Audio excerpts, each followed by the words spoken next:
el edificio literalmente desaparecido. El motivo de este mensaje al pueblo argentino es el envío al Parlamento Nacional del memorando de entendimiento que hemos celebrado entre la República Argentina y la República Islámica de Irán con motivo de temas vinculados al atentado perpetrado el 18 de julio de 1994 contra la sede de la AMIA. Puede llegar a ser una herramienta válida para que se puedan llevar adelante las indagatorias que tanto necesitamos para destrabar la causa jurídica, es decir, los pasos procesales que son necesarios para llegar a un juicio oral y público. Nosotros vemos una posibilidad, vemos que se prende una luz de esperanza, es la única posibilidad que tenemos de que los iraníes sean indagados, no va a existir otra, y si nosotros no aceptamos eso nos quedamos con la nada. Usted acusó y pidió la indagatoria de la presidenta Cristina Kirchner y la acusó de decidir, negociar y organizar la impunidad de los iraníes acusados del salvaje y sangriento atentado contra la AMIA. ¿Por qué? Hay abundantes elementos que así lo indican. Ha habido una alianza con los terroristas. Se ha negociado con el Estado que ampara a los terroristas. Pero usted está diciendo que el gobierno de Cristina Kirchner hizo una alianza con los terroristas. El motivo que buscaba Argentina era, por un lado, acercarse geopolíticamente a Irán. Esto es lo que surge de las evidencias de la causa. Por otro lado, restablecer relaciones diplomáticas y ante la severa crisis energética que sufría Argentina, comprarle petróleo a Irán, que Irán comprara eventualmente granos y después aparece Rabani ahí queriendo ofrecer armas, que también se hablar de eso. El juez federal Claudio Bonadío elevó la causa a juicio oral y público al expresidente de la Nación, Cristina Fernández de Kirchner, en la causa por encubrimiento en relación al memorándum con Irán. La Cámara Federal ratificó el procesamiento y prisión preventiva de Cristina Kirchner en la causa por la denuncia de Nisman por el memorándum con Irán. ¿Cuál es la idea entonces? La primera, demostrar a partir no ya de los planteos jurídicos que vamos a hacer posteriormente, sino de la más simple lógica del disparate judicial, institucional y político que es esta acusación a quienes estamos hoy sentados o conectados aquí. Este acuerdo que había sido firmado por enero, si mal no recuerdo, del 2013, tenía un único objetivo: lograr que los acusados de haber sido los autores ideológicos del atentado contra la Mutual israelita pudieran ser indagados por el juez, porque sin indagatoria no había posibilidades de procesamiento y mucho menos de juicio. Esto fue el motivo por el cual se firmó un acuerdo que además pasó por el Congreso, fue aprobado por ambas cámaras, pero que además jamás entró en vigencia. ¿Por qué no entró en vigencia? Simple, porque la República Islámica de Irán, que según el fiscal Nisman era la favorecida porque podía levantar las alertas rojas con la firma de ese memorándum, jamás su parlamento aprobó ese memorándum. ¿Qué es una causa armada? Los abogados que trabajan en el conurbano bonaerense o los que trabajan en los tribunales de Rosario, los que trabajan, los abogados defensores, penalistas de los acusados de robo, de homicidio, saben bien que es una causa armada. Una causa armada es un mecanismo por el cual, con pruebas endebles, que en general puede ser un testigo de identidad reservada que resulta ser un buche de la policía, un arma plantada, un kilo de droga metido en un auto, terminan metiendo preso a un inocente. Y ese inocente hasta tiene nombre, en la jerga, es un perejil, ¿sí? Las causas armadas se utilizan cuando hay un escándalo de mucha presión pública, cuando hay un crimen y la policía no logra dar con el culpable porque no puede o porque no quiere, porque no le conviene o porque no sabe, y entonces ahí encuentran un perejil para descomprimir y le hacen una causa armada. En otra época, allá por los 90, 2000, cuando la policía quería que alguien robara para ellos y se convirtiera en una banda cautiva. Si el ladrón no aceptaba, le plantaban un arma y lo volvían a meter preso con una causa armada. O ahora, más cerca, como ya las grandes bandas no son negocio en el mundo del delito, el delito protegido por excelencia es el del narcomenudeo. Y entonces, ¿cómo funciona?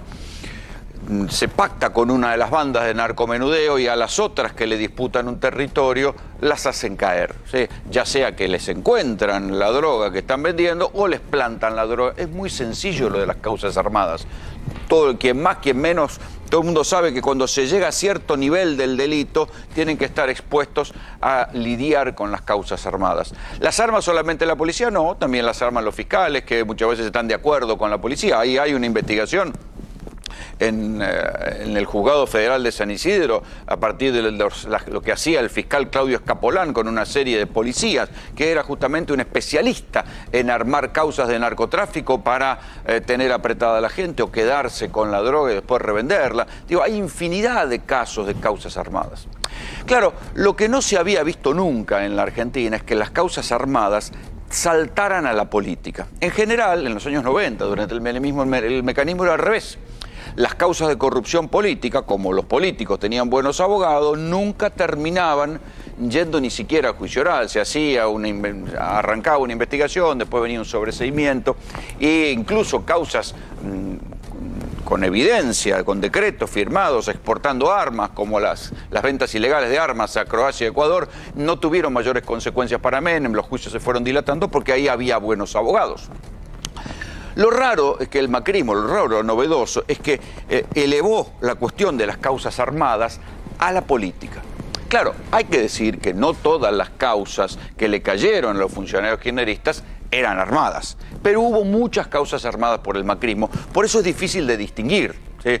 Cuando uno piensa en el kirchnerismo, dice, bueno, ¿eran todos los acusados, eran culpables y algunos zafaron y otros no? ¿O había causas armadas y otras que eran reales? Yo soy de los que cree que hubo muchas causas armadas, pero también hubo algunas causas reales. Ahí está, si no, sin ir más lejos, la evidencia de José López revoleando los bolsos. Está también Lázaro Báez, condenado por lavado de dinero, aunque no se pudo demostrar que esa plata fuera ni de Cristina ni de Néstor, pero el lavado de dinero estuvo porque hacía unas maniobras que no son seguramente muy diferentes de las que hace cualquier gran empresario en la Argentina, pero le tocó a Lázaro Báez porque estaba en el ojo del huracán. Ahí están los negociados de Ricardo Caime y sobre todo están los 60 millones de dólares en propiedad del secretario de Néstor y de Cristina, Daniel Muñoz, que se murió y nunca se supo de dónde había sacado esa plata, pero de ningún lugar lícito podía haberla sacado porque era secretario de los presidentes. O sea que hay causas. Pero también es verdad que hubo muchas causas armadas y ahora se están conociendo, y también esto requiere una dosis de autocrítica para muchos de los periodistas que pusieron cara de vaca y de qué interesante lo que estaban diciendo cuando decían barbaridades insostenibles. Por ejemplo, el dólar futuro. Aquella causa de dólar futuro se demostró que era una causa armada, ¿sí? Tuvieron el juicio, ni siquiera llegó a juicio oral, terminó cayéndose porque no había delito. Hoy mismo se acaba de conocer que también se cayó la causa Cunita, el plan Cunita, ¿se acuerdan? Aquella que decían que era un delito porque las cunitas y los sets que le daban a las mamás que recién acababan de parir tenían unos sobreprecios inmensos. Bueno, hoy se demostró que no hubo perjuicio para el Estado y que tampoco hubo beneficiarios. En ambas causas, el juez que instruyó fue el juez Bonadío. Claro, hay que recordar también que hubo cámaras, hubo tribunales de alzada, una Cámara de Apelaciones, la Cámara de Casación, después vamos a hablar de la Cámara de Casación, que dijeron, siga, adelante, y en aquella época la moda en Comodoro Pi era que te mandaban a juicio oral por las dudas. Los jueces instruían y te mandaban a juicio oral. En ambas causas, tanto en el dólar futuro como en el plan Cunita, hubo un requisito elemental que cualquiera de nosotros, como periodistas, debimos haber preguntado, y es, che, ¿se hizo una pericia? Y no se había hecho una pericia. En el caso del dólar futuro, una pericia que después, que cuando llegaron al juicio oral, le pidieron a la Corte Suprema, o sea, el cuerpo de perito de la Corte Suprema dijo, acá no hubo delito. Al contrario, los que se beneficiaron fueron gentes que luego terminaron siendo funcionarios del macrismo por la devaluación. El dólar futuro no fue un perjuicio para el Tesoro. En el caso del Plan Cunita lo mismo, elevaron la causa a juicio oral, el Tribunal Oral pidió una pericia, la pericia demostró que no había delito, pero eso lo tenía que haber hecho Bonadío, y ahí está la cuestión. ¿Por qué dejaron a jueces que, convertidos en especie de diputados o de investigadores truchos, mandaban a juicio oral y hacían causas armadas? ¿Por qué las cámaras de casación y las cámaras de apelaciones avalaron lo que estaban haciendo esos jueces? Ese es el enigma, pero esas causas se van cayendo.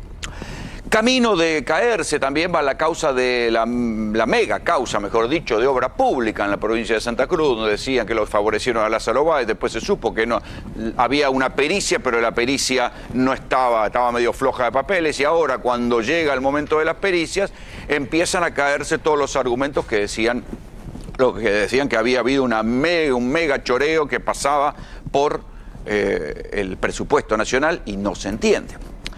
Pero sin duda, la reina de las causas armadas fue el memorándum de Nisman, el informe Nisman.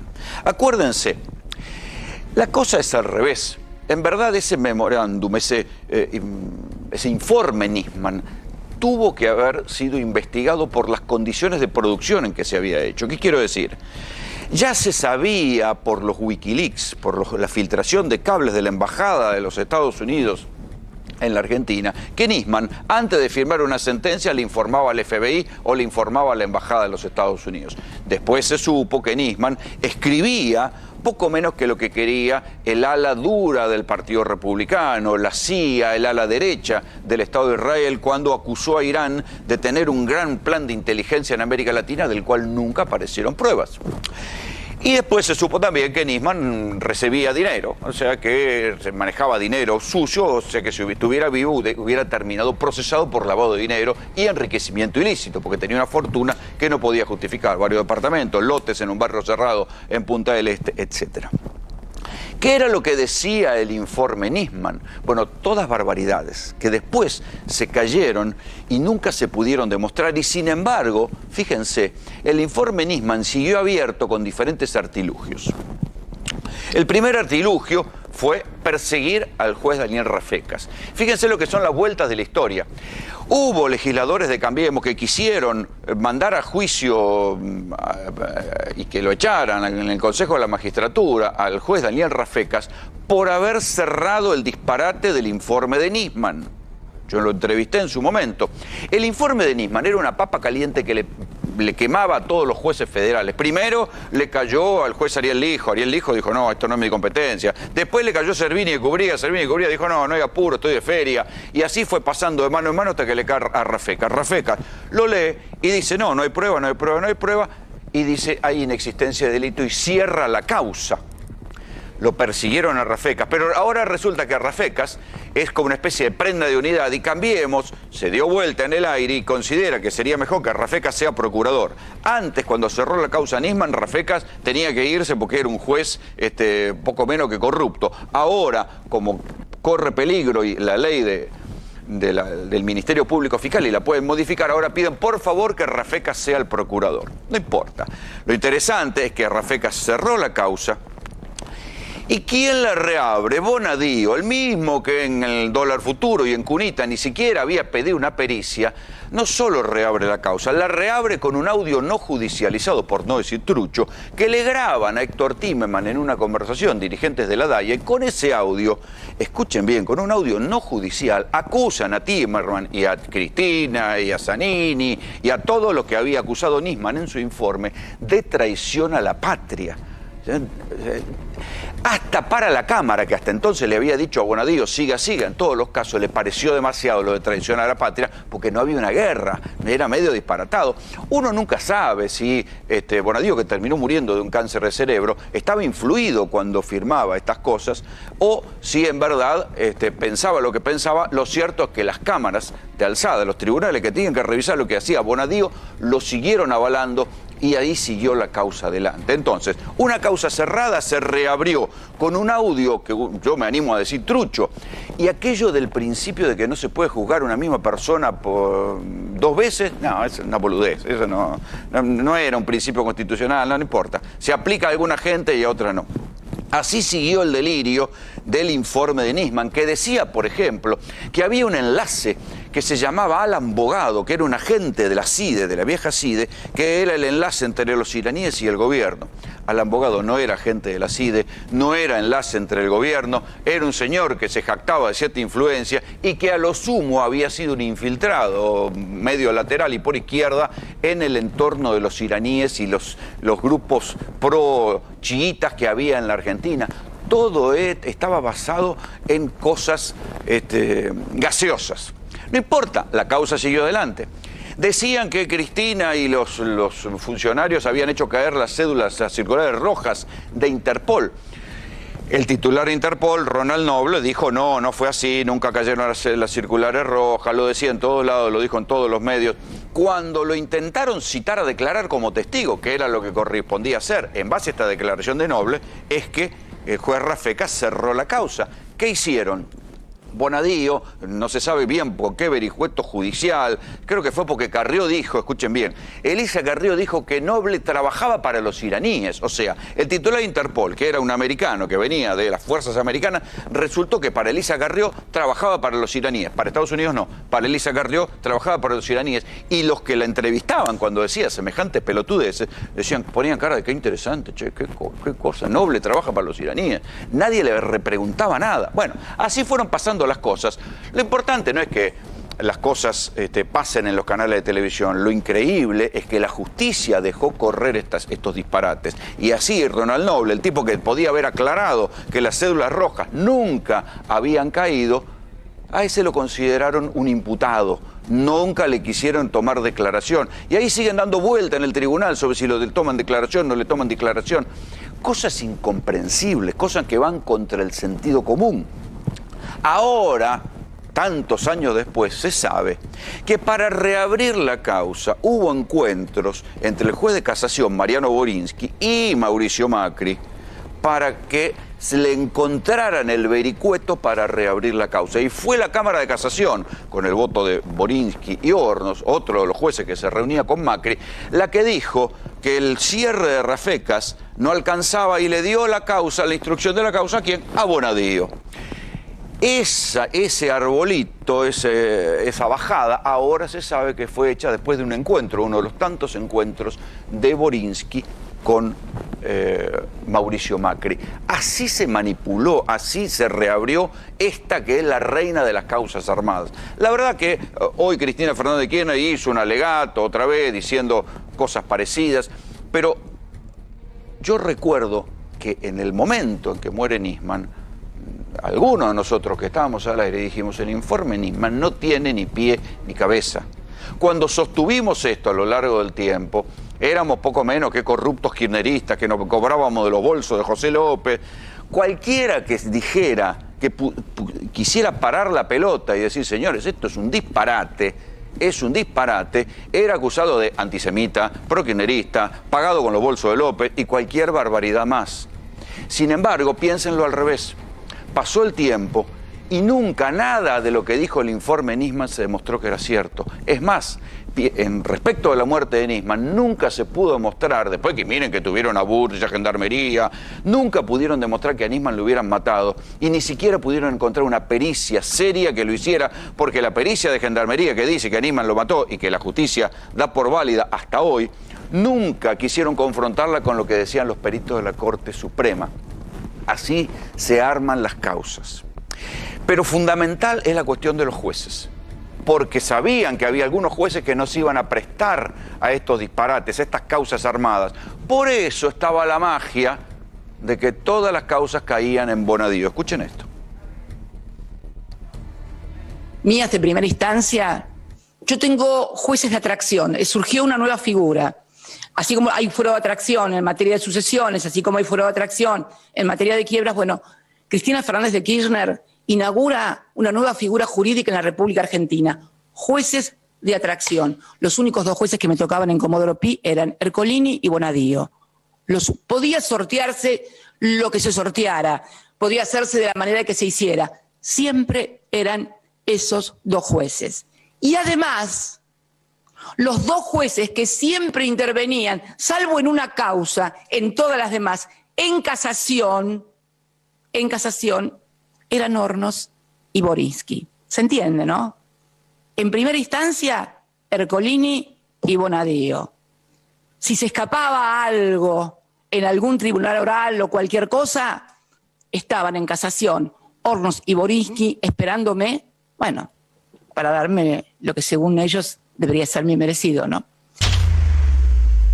Ahora, después de tantos años, se ve que el verdadero objetivo del informe Nisman no era demostrar algo, era mantenerlo abierto.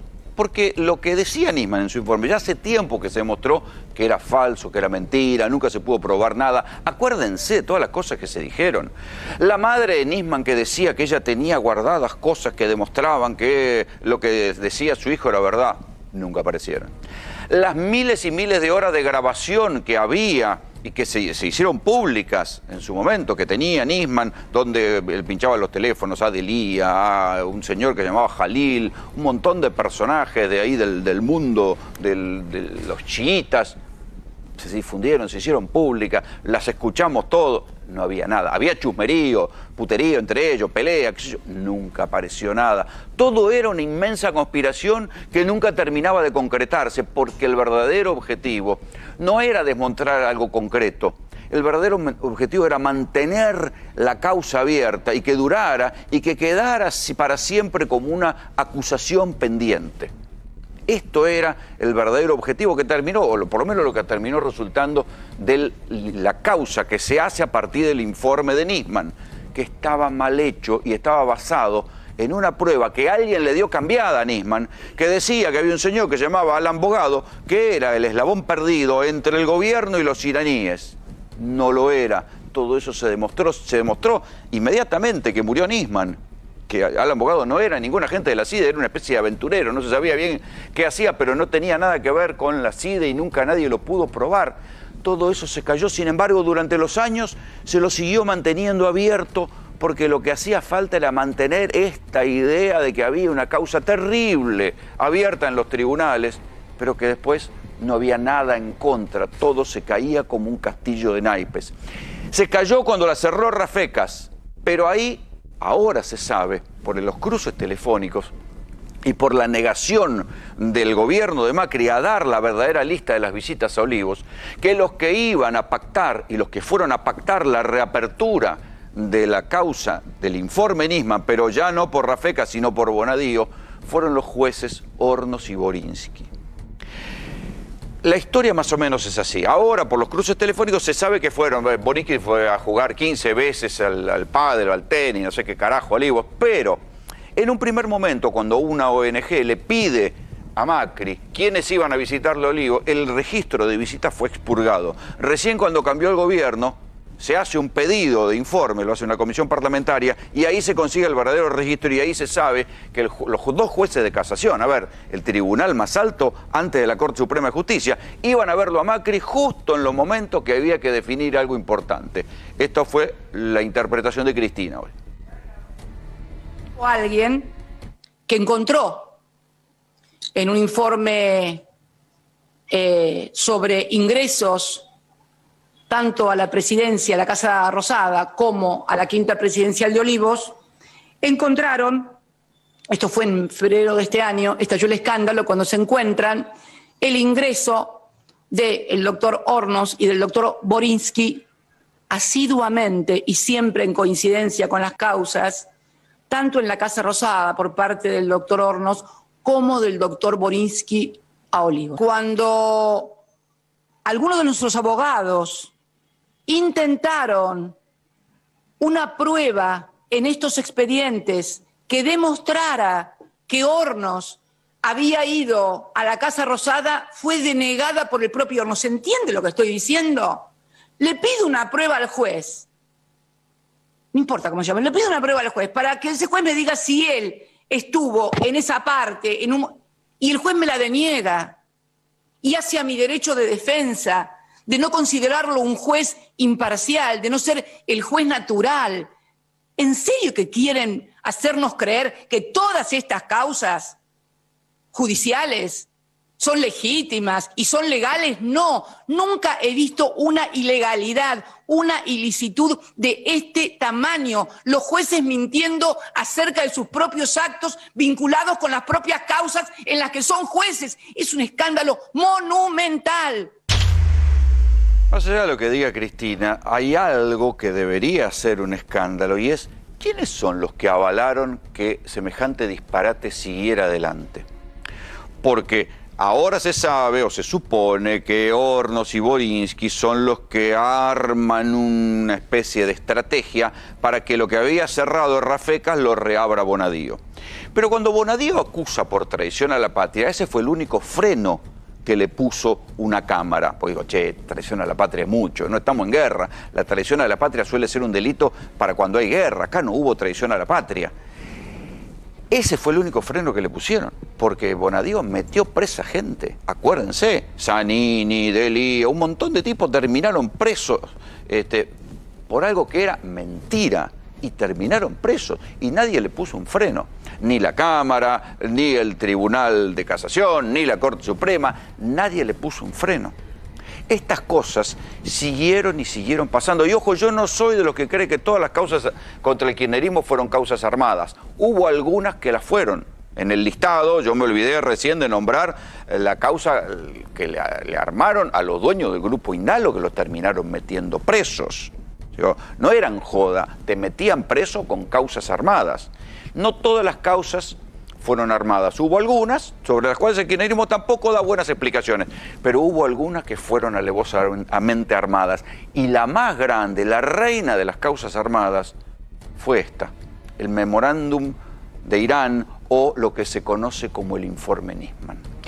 Néstor Espósito, ¿qué más puede pasar ahora después del alegato de Cristina? Porque también habló el viceministro de Justicia, Mena, hablaron varios hoy en esa audiencia. Y hubo, Rolo, un episodio conmovedor que fue el alegato de la abogada Graciana Peñafort, quebrada y en llanto, recordando la figura de Héctor Timerman. Timerman se convirtió en una suerte de ícono, de estandarte de esta causa. Bueno, claro, porque Bonadío no lo dejó ir a tratarse de cáncer. Tal cual. Le dio un arresto domiciliario, el tipo tenía cáncer, se tenía que ir a tratar de cáncer a Estados Unidos, no lo dejó salir del país. Y cuando le dieron la autorización ya era tarde y la muerte era irreversible. La audiencia de hoy pasó a cuarto intermedio hasta el 4 de agosto. Es decir, si alguien espera una definición mañana o la semana que viene, no la va a haber.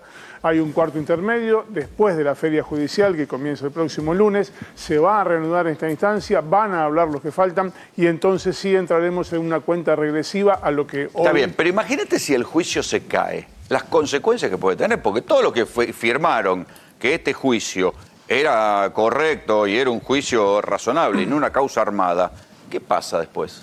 Bueno, lamentablemente no pasa nada. Ah, gracias. Me quedo mucho más tranquilo. Me gustaría decirte otra cosa, pero mira, hay dos cuestiones. Una persona puede ir presa y después comprobarse que era inocente y todo el tiempo que pasó preso no se lo devuelve nadie y no hay sanción, porque todo lo que hace el Estado para perseguir un supuesto delito se considera legítimo. Y si hay un error, ajo y agua. Y en el caso de los jueces que intervinieron, hay un proceso de juicio político. Para que el Consejo de la Magistratura mande a destituir a un juez, tiene que encontrarlo violando a la madre en presencia de 8 testigos y en el momento en que lo está cometiendo la violación. Si no, es muy difícil que lo manden a juicio político. Quiero sumar aquí a este análisis a Jorge Elbaum, es periodista, y él fue uno de los primeros que dijo, ojo, que Nisman tiene relación con los fondos buitres, algo que está repitiendo Cristina hoy. Jorge, buenas noches, ¿cómo te va? Hola, buenas noches. Sí, efectivamente, y se comprobó en principio con el depósito de dinero enviado por Sheldon Adelson, recientemente fallecido, que él recibió en Colonia, Uruguay, dinero con el cual... ¿Quién, Nisman? Nisman, efectivamente, $300.000 aproximadamente, dinero con el cual directamente compró esas propiedades en Punta del Este que hoy están, obviamente, a nombre de su madre. Ahora, ¿no es un poco conspirativo pensar que Nisman trabajaba para los fondos buitres? A ver, más allá de ese dinero que es... digamos, podemos esperar cualquier cosa, pero, a mí me resulta conspirativo. No, pero veamos objetivamente las cosas. Él recibió un dinero en Uruguay, no lo declaró en la Argentina, por algo no lo habrá declarado, y con ese dinero compró una propiedad en Uruguay que no declaró. que no declaró, por algo no lo habrá declarado. Además, aparecen $680.000 en una cuenta en Nueva York después que él fallece. Sí, la que tenía con Lagomarsino. Efectivamente, que tampoco había declarado. Y también tenía un departamento acá en Palermo a nombre de él. Pero sigamos con el razonamiento. Había un montón, más de $1 millón que él había recibido que no había declarado, siendo fiscal de la nación, doblemente necesario de su declaración. Pero hay otro elemento clave. El año pasado, un ex agente del Mossad, en un importante programa televisivo en Israel, dice que efectivamente él, el agente ex Mossad, trabajaba para los fondos buitres, para Singer directamente, y que Nisman interactuaba con él para extorsionar. ¿Con Singer o con el agente? El agente israelí, dice en la televisión israelí... Él trabajaba para Singer. Primero era de Mossad, después trabajaba para Singer. Después de trabajar para Singer, él le da material a Nisman para perseguir a Cristina en nombre de los falsos buitres. ¿Con qué objetivo?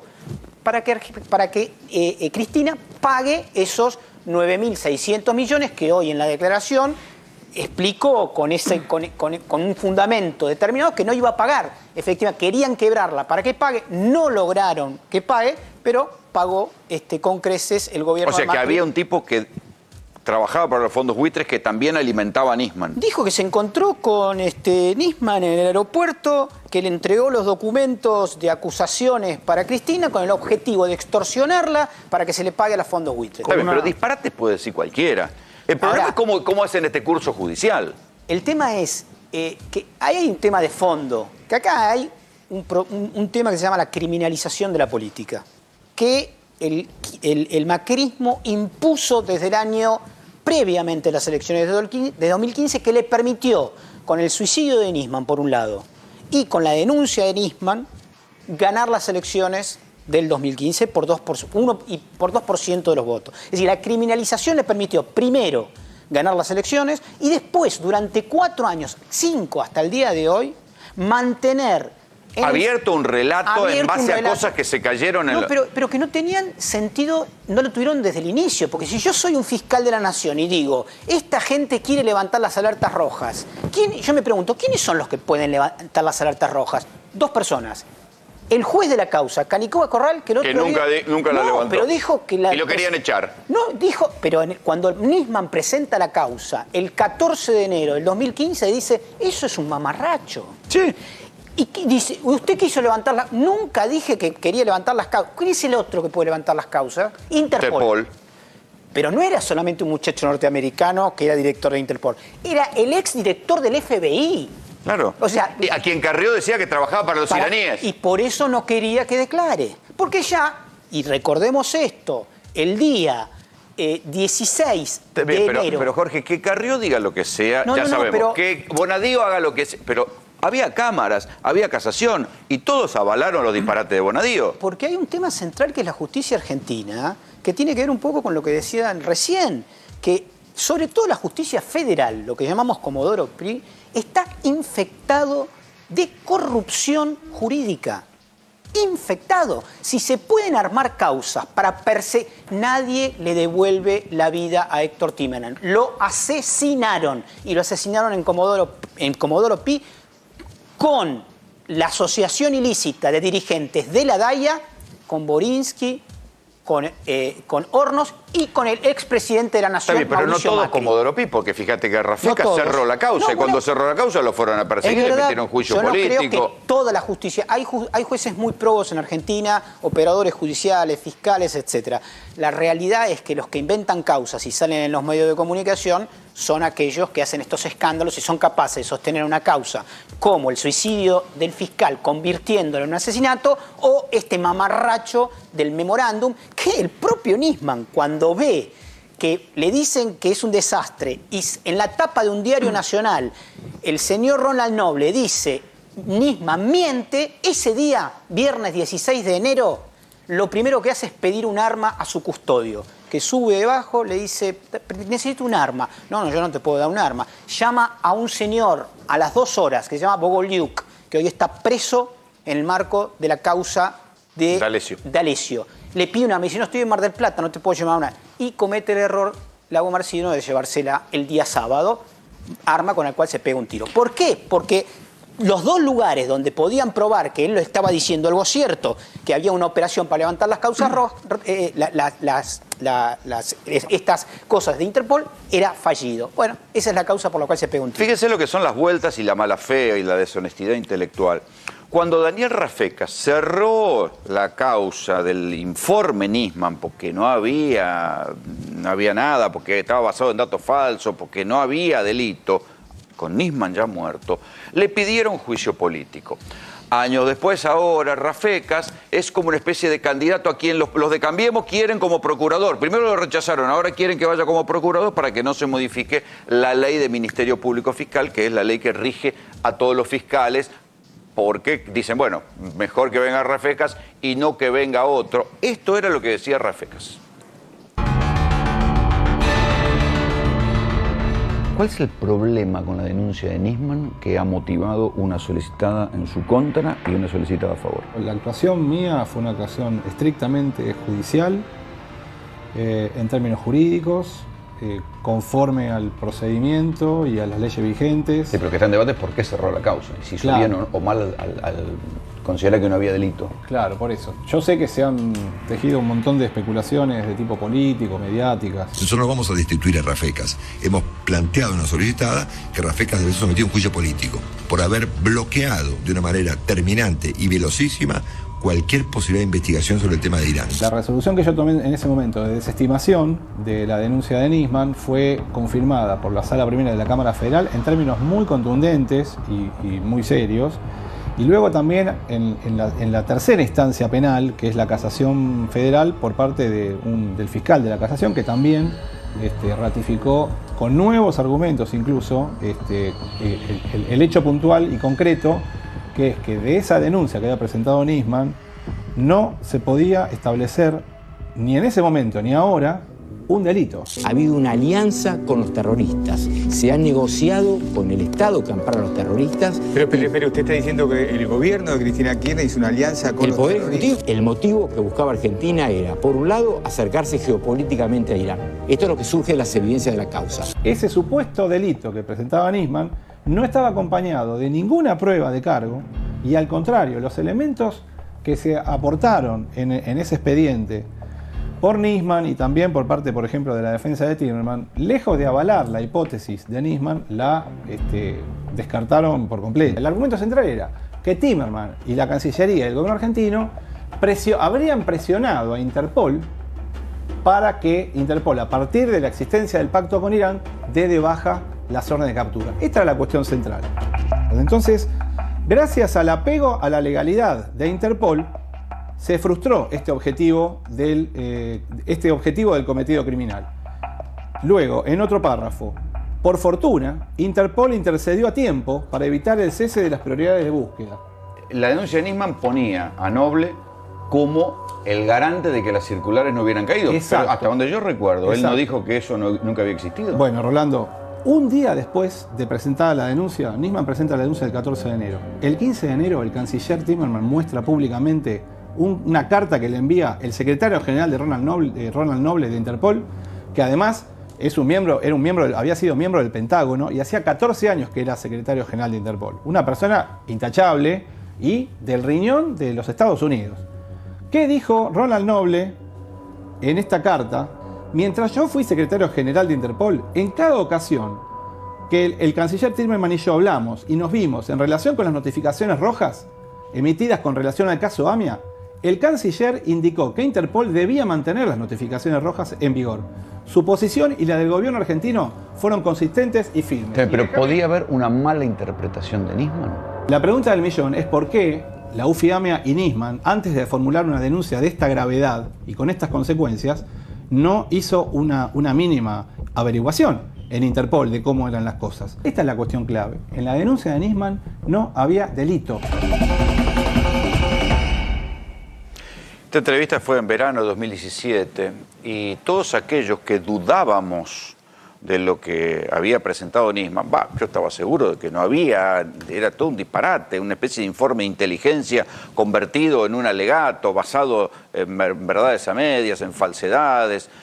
todos los que dudábamos de eso, todos los que decíamos, cuidado, que esto es un disparate, estábamos pagos por el kirchnerismo, por los iraníes, por los bolsos de José López, pero no importa que nos digan esto, éramos agentes de inteligencia, todas esas pelotudeces que suelen decir cuando quieren hacer callar a alguien, pero en aquel momento éramos una absoluta minoría, porque el clima general daba para pensar que, claro, a Nisman lo habían matado por la denuncia que había hecho contra Cristina y el memorándum, y era todo un castillo de naipes. A nosotros nos decían que nos pagaban, peor la pasó el juez Rafecas, a quien por haber dicho y firmado eso, que era de sentido común, que el informe Nisman era un disparate, lo quisieron destituir, ¿no, Néstor?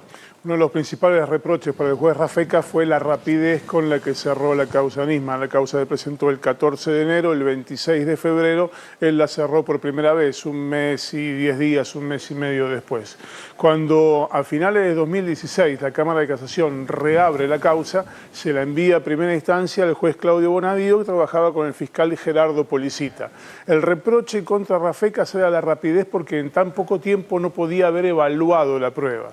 Sin embargo, cuando la causa vuelve a Policita, con la misma prueba, imputa a algunos personajes a los que Nisman no había imputado. Por ejemplo, Zanini y Parrilli no figuraban en la denuncia de Nisman y sí figuraban en la reapertura. ¿Sabés cuánto tiempo demoró entre que el juez Bonadío y el fiscal Policita recibieron la causa, evaluaron toda la prueba y encontraron nuevos responsables? No. 9 días. Ah, mira. Y a Zanini lo metieron preso, Parrilli no, pero a Zanini lo metieron preso. 4 meses preso estuvo. Sí. Pero además agregaron la calificación de traición a la patria, ¿te acuerdas? La calificación de traición a la patria, que fue la única figura que cesó prácticamente de manera inmediata. Vos preguntabas recién por qué los jueces no habían corregido todo esto. Mira, repasemos cómo intervinieron. El juez de primera instancia fue Claudio Bonadío, el fiscal fue Gerardo Policita, la sala de segunda instancia de la Cámara Federal fue la que integraba Martín Irurzun y la Cámara de Casación, que era el tribunal máximo revisor, era la que integraban Hornos y Borinsky. Todos siguen estando, salvo Bonadío que se murió. Bonadío que falleció. Y en el mundo, ¿algo de lo que decía Nisman se comprobó?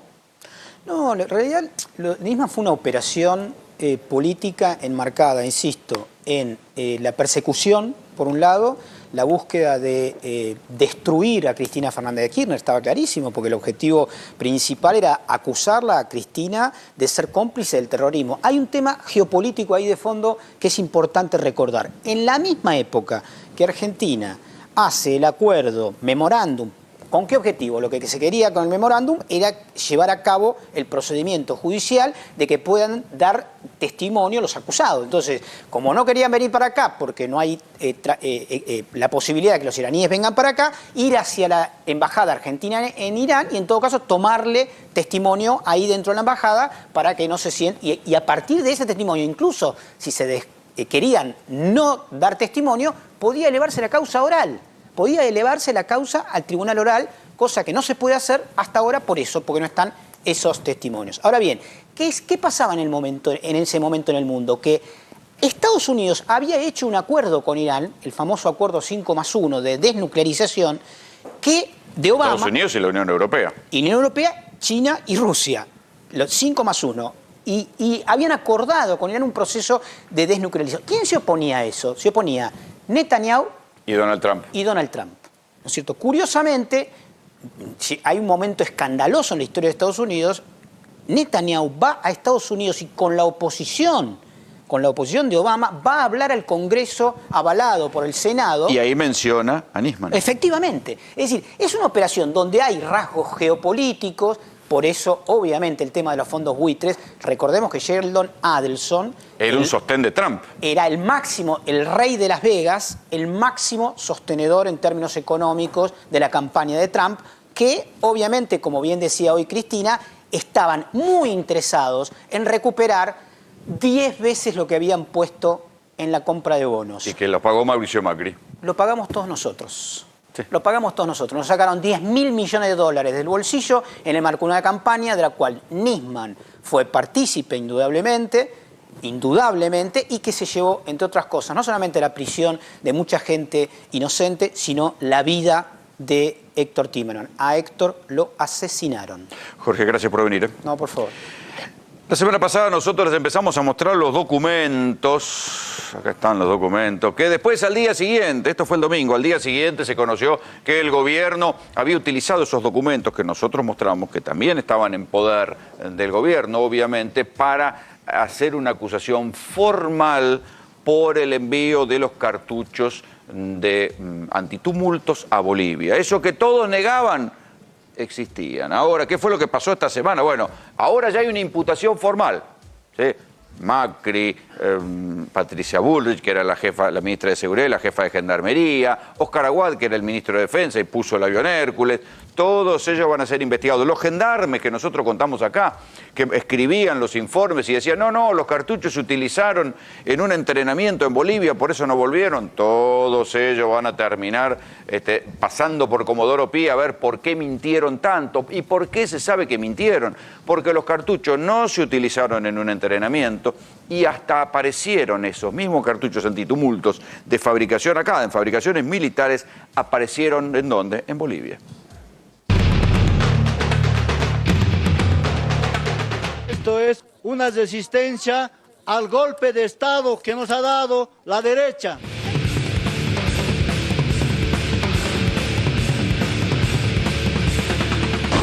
Mira.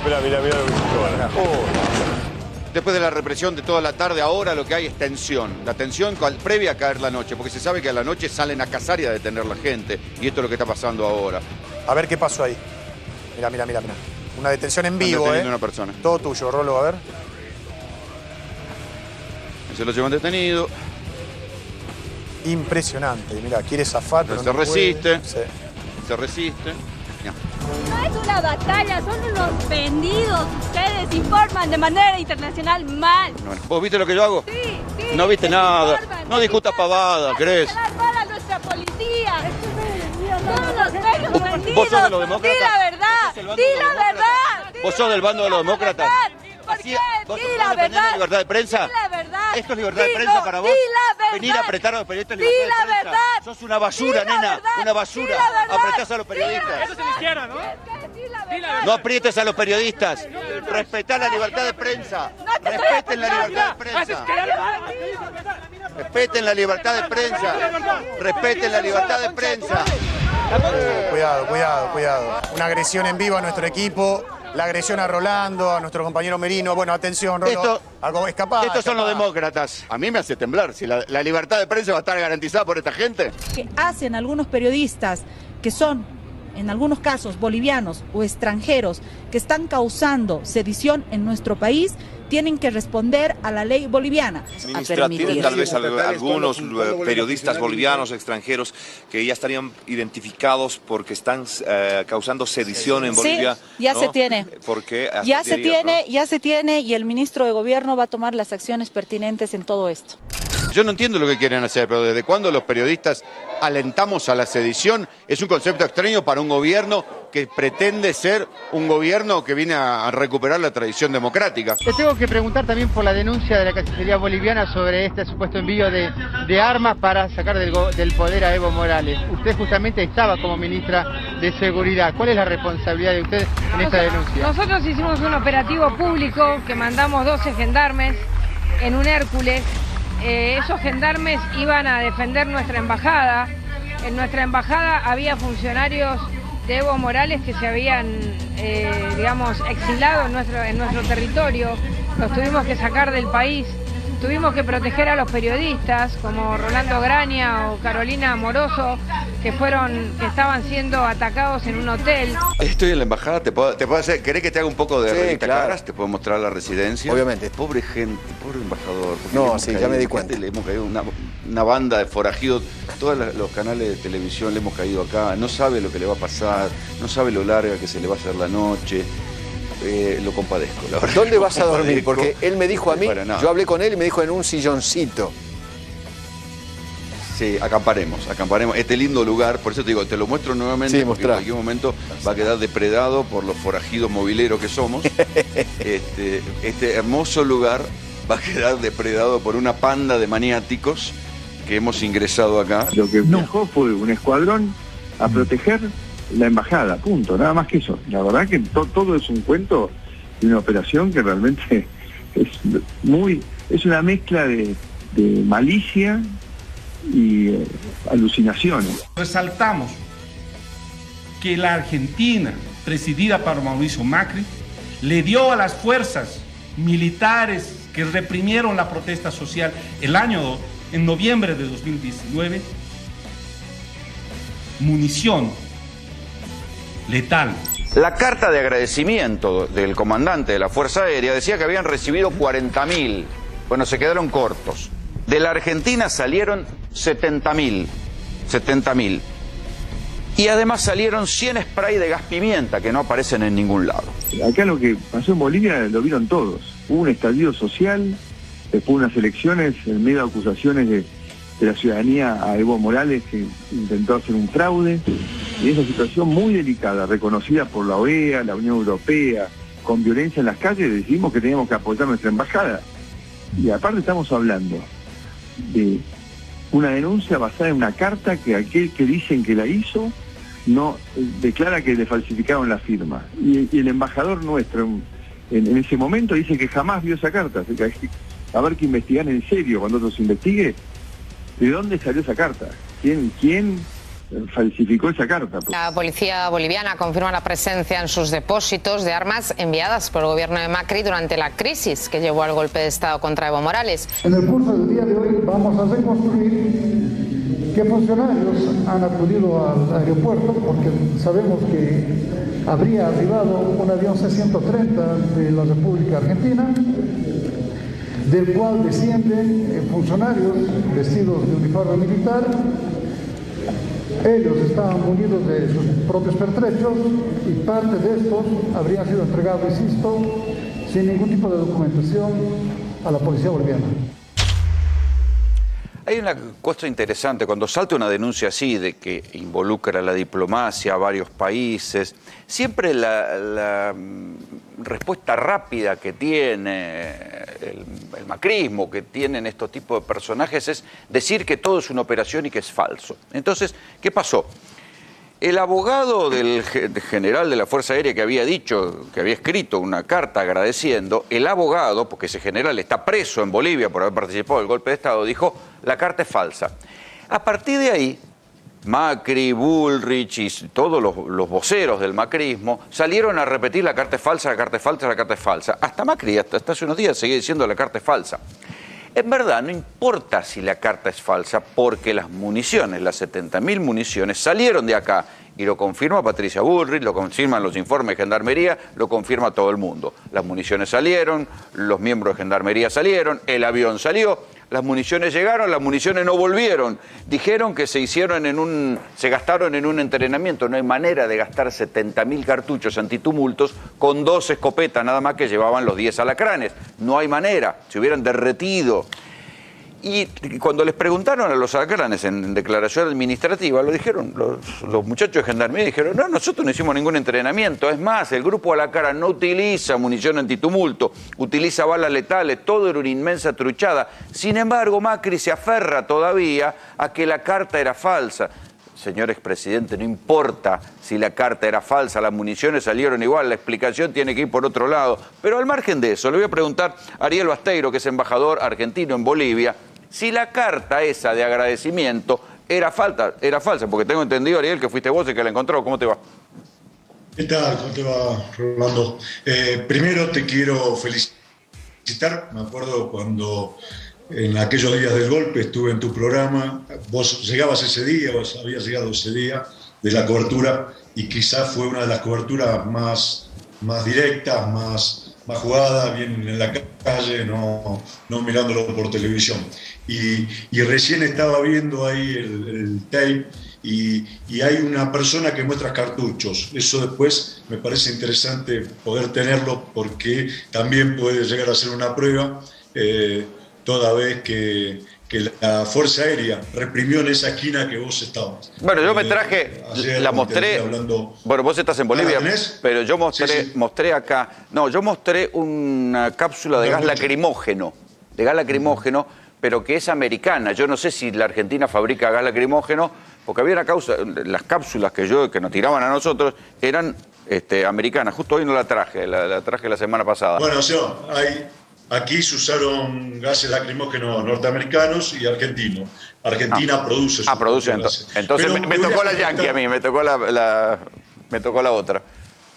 Te voy a contestar la pregunta para que no digan que uno la quiso evadir. Sí, obviamente yo encontré la carta en un archivo secundario de la embajada, no estaba en un cable como debería haber sido informado a Cancillería esa nota, no estaba entre las notas oficiales, hay una carpeta de notas oficiales, de notas de los organismos bolivianos que llegan a la embajada, ahí tampoco estaba, y después de mucha búsqueda, en un archivo administrativo apareció esa nota, no debería haber estado ahí, y al margen de eso, al otro día de nuestro encuentro en la embajada, el ministro de Defensa boliviano mostró el original, mostró la nota con el recibido de la misión naval argentina, por donde entró el sobre con la nota, en el archivo de la Fuerza Aérea Boliviana. Así que para Macri, de última, si la falsificaron, hubo dos falsificadores.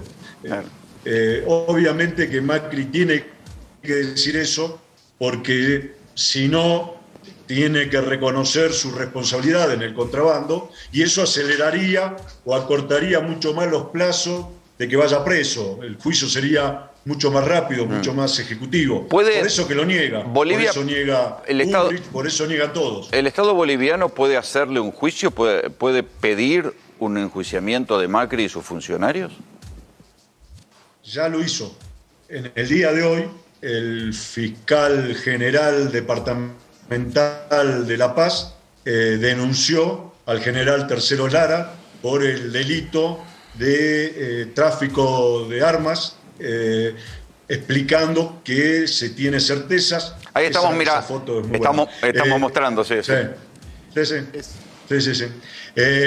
Que por el tráfico de armas, por la llegada explica todo, la llegada al aeropuerto del Alto de un avión de la Fuerza Aérea Argentina, C-130, así que está apuntado ya la investigación en Bolivia. Lo informó hoy el director fiscal, funcionario de justicia, que la Fiscalía Departamental de La Paz ya inició investigación. Esto obviamente va a derivar en que en algún momento tengan que llamar a las autoridades argentinas que pudieron haber estado involucrados en este envío.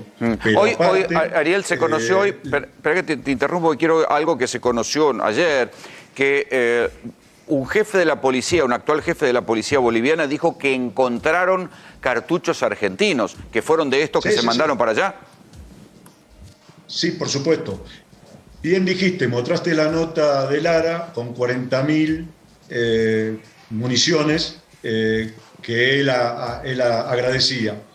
Esas 40.000 municiones no se encontró todavía parcialmente o totalmente ese envío, pero por eso te explicaba que averiguando, haciendo alguna investigación al respecto, conociendo cómo había sido la represión esos días, Fuerza Aérea se había encargado de ocupar o, entre comillas, ¿no? Vigilar, reprimir en la zona donde vos estabas cubriendo la nota, ahí en la Plaza San Francisco. Allí esa zona, todo lo que es el Paseo del Prado, estaba a cargo de Fuerza Aérea, con lo cual quizás muchos de esos cartuchos, o todos los cartuchos, terminaron por ahí. Y no hubo ningún papel, ¿no? La policía, quien había cargado... No quedó ningún papel. O sea, los gendarmes ahí en el mismo aeropuerto le entregaron los cartuchos a quien fuera y no apareció nunca ningún papel. No los gendarmes. Los gendarmes, el grupo Alacrán, como llegó del avión, se subió con sus pertenencias, con sus pertrechos, a un micro que los trasladó hasta el aeropuerto. Allí van a tener que dar explicaciones los responsables de Gendarmería y de la misión de defensa, el agregado de defensa. ¿Quiénes fueron los que... ¿Quién estaba a cargo de los cartuchos? En estas misiones tiene que haber alguien que decía, yo soy el responsable de los cartuchos, entregárselos a X.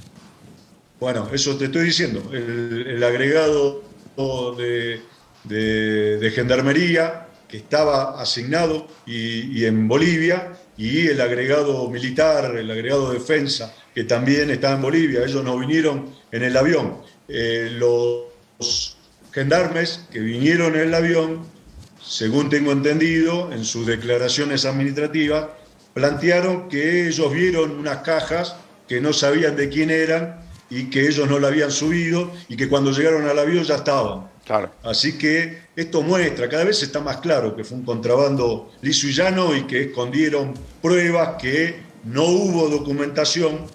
Por eso que el día lunes va a haber una conferencia de prensa en el Ministerio de Gobierno, donde va a estar Johnny Aguilera, el jefe de la policía, que ustedes recién pasaban en declaración, donde se van a mostrar los materiales que encontraron en el depósito de policía y alguna documentación que tiene policía. ¿El lunes la van a mostrar?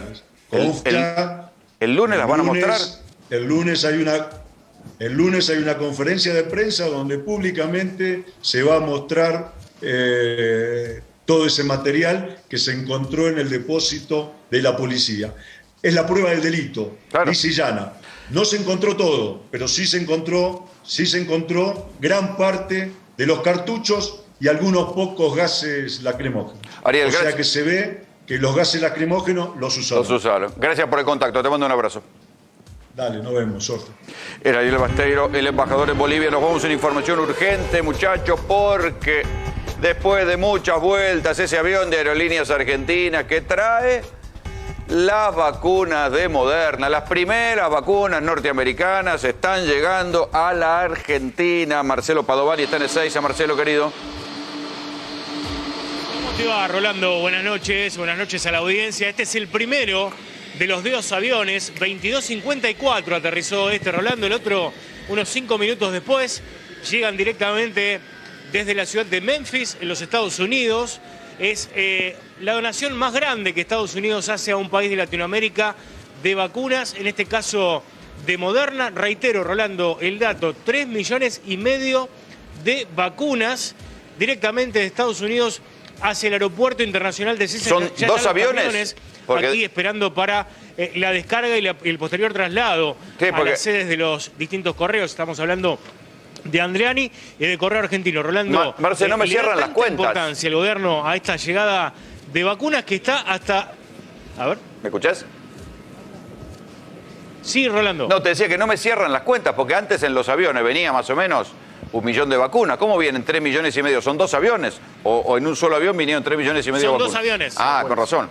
Bueno, igual muchas por avión, ¿eh? Son dos aviones. Sí, son dos aviones. Sí. Son dos aviones que han salido con muy poquitos minutos de diferencia y han llegado aquí al Aeropuerto Internacional de Ezeiza también con poquitos minutos de diferencia, con unos 5-8 minutos de diferencia aproximadamente. ¿Hay funcionarios? Lo que va a pasar es que se va a abrir la bodega y usted... Sí, está Santiago Cafiero, y el jefe de gabinete, y está Mary Kay Carson, que es la encargada de negocios de la Embajada de Estados Unidos en la Argentina. Con este frío y un viernes a la noche tiene que ser importante para que se pongan, para que vayan a Ezeiza. Y Rolando, recordemos que es... Sí, de hecho se... Sí, te escucho, Marce, espera. Perdón. No, sí, te escucho, dale. No, les quería decir que esto se notó en la seguridad, ¿no? Vienen funcionarios estadounidenses y hay un poco más de seguridad que de lo que hay habitualmente aquí en el Aeropuerto Internacional de Ezeiza. Está, te decía, Santiago Cafiero, está la funcionaria de los Estados Unidos, porque todavía la administración Biden no ha nombrado oficialmente un embajador para la República Argentina, y desde el 21 de enero es esta funcionaria la encargada de las relaciones con la administración Biden. Rolando. Claro. Sí, doctor, ¿de qué son estas vacunas exactamente? Rolando, son las primeras vacunas ARN mensajero que se van a aplicar masivamente en el país. Estas vacunas, esta formulación tan nueva que hubo tanta discordia con el tema. La primera en generarse fue la vacuna de Pfizer, y esta es la segunda vacuna norteamericana que fue aprobada por la FDA para la inoculación masiva, justamente... Sí. Acá la van a utilizar para uso pediátrico. Aparentemente, por lo que tenemos entendido, todavía no hay una información oficial. Sí se sabe que no necesita registro del ANMAT, lo que dijo hoy... ¿Cómo que no? No.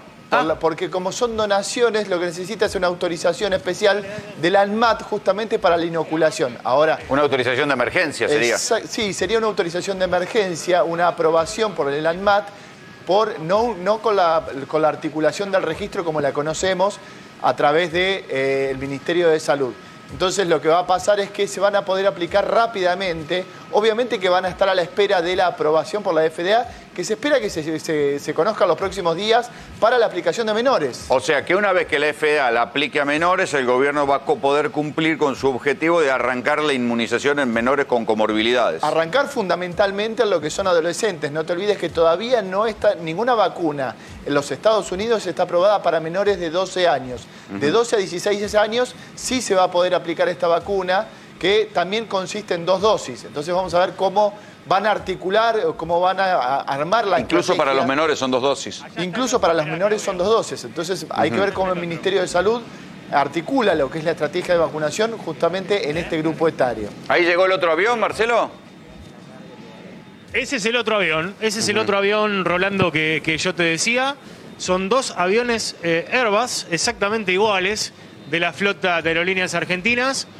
Vos sabés que me contaban, ¿no?, la gente de aerolíneas, que ellos enviaron los aviones el miércoles y que esto, bueno, le dejaron prácticamente el anuncio a la administración de los Estados Unidos, al gobierno de los Estados Unidos, que es el que quería tener, y esto ocurrió en el día de hoy, viernes a la mañana, el anuncio de la donación a la República Argentina de estos 3,5 millones claro, porque de vacunas. Mirá, Rolo, mirá, nos vamos a meter...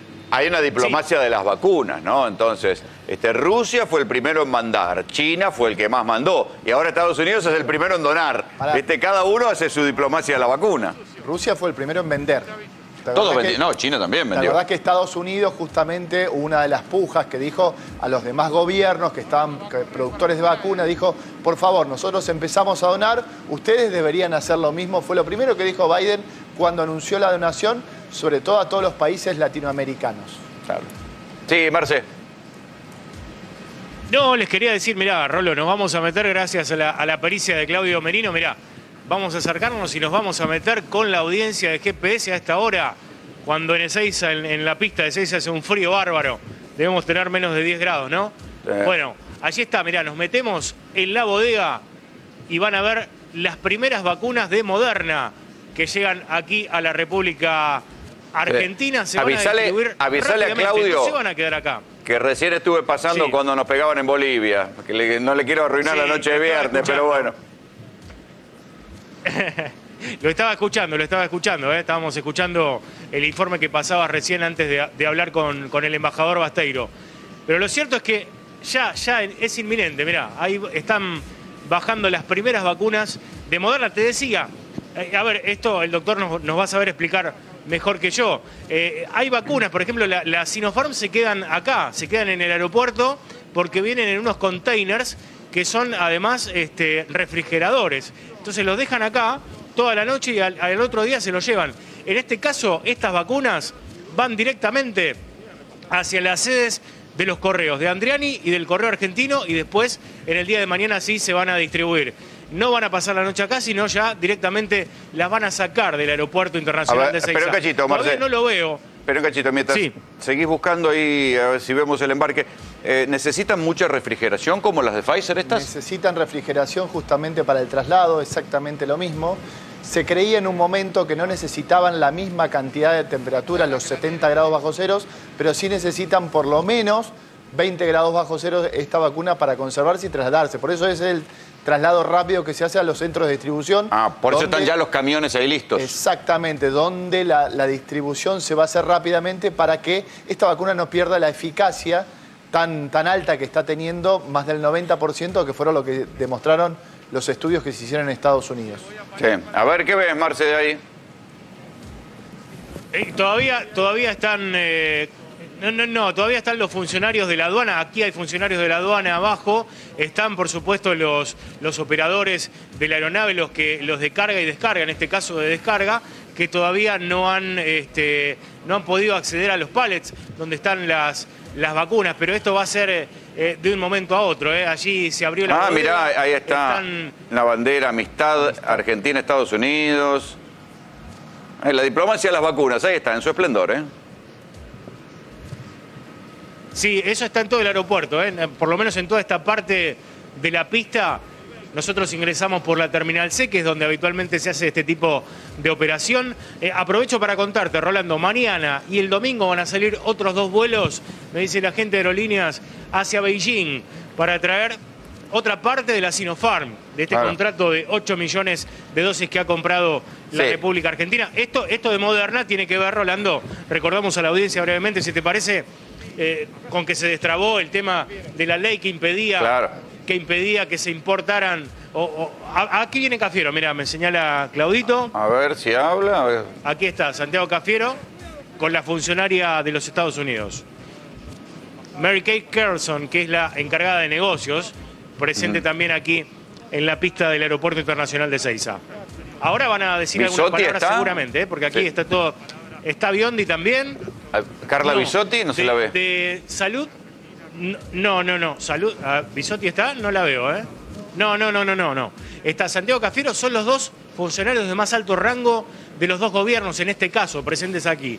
Santiago Cafiero, que es el jefe de gabinete, y la encargada de negocios de la Embajada de los Estados Unidos. Sí lo veo a Juan Pablo Biondi, que es el vocero presidencial. Especulábamos con que podía venir el presidente, pero no lo veo al presidente, sí está el vocero.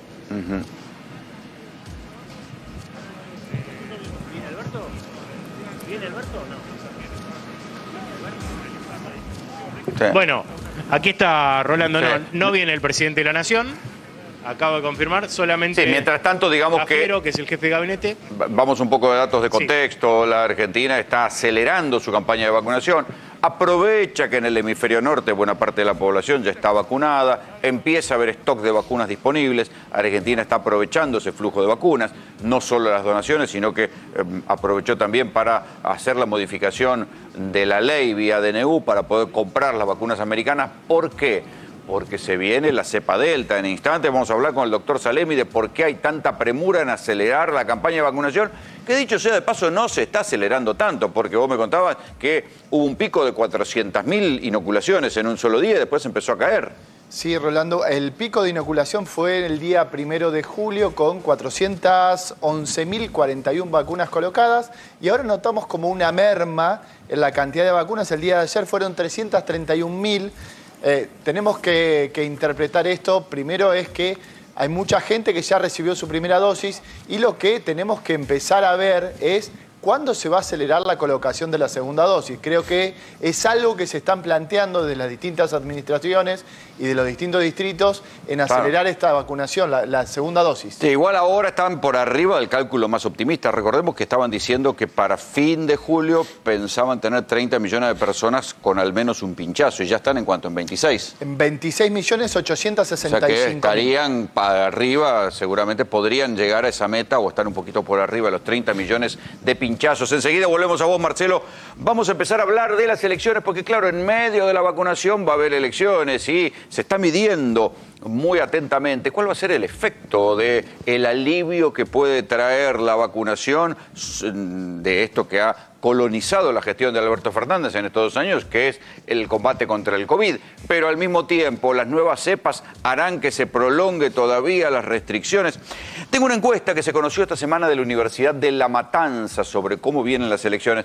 Ya sabemos que las elecciones por cantidad de gente, de población, se dirimen sobre todo en la provincia de Buenos Aires y en la ciudad de Buenos Aires, en el AMBA. En un ratito vamos a estar hablando con Raúl Timerman, que dice que son elecciones del AMBA, ¿no? Sobre todo las que se definen en la Argentina y que a veces hay que levantar la vista y mirar un poco a lo que pasa en el interior también. Pero la encuesta de la Universidad de La Matanza dice, por ejemplo, si las elecciones a diputados nacionales fueran hoy y las opciones fueran las siguientes, ¿cuál espacio elegiría? Las hacemos por espacio. Después vamos a ver qué está pasando en cómo se están apuñalando los candidatos para entrar en las listas de las PASO, pero por ahora este es el panorama según la Universidad de La Matanza. El Frente de Todos con un 34,5, cerquita Junto por el Cambio con un 30,9. Más o menos son los núcleos duros históricos, ¿no? Recuerden que Cristina en provincia de Buenos Aires en el peor momento también estaba en 35 puntos.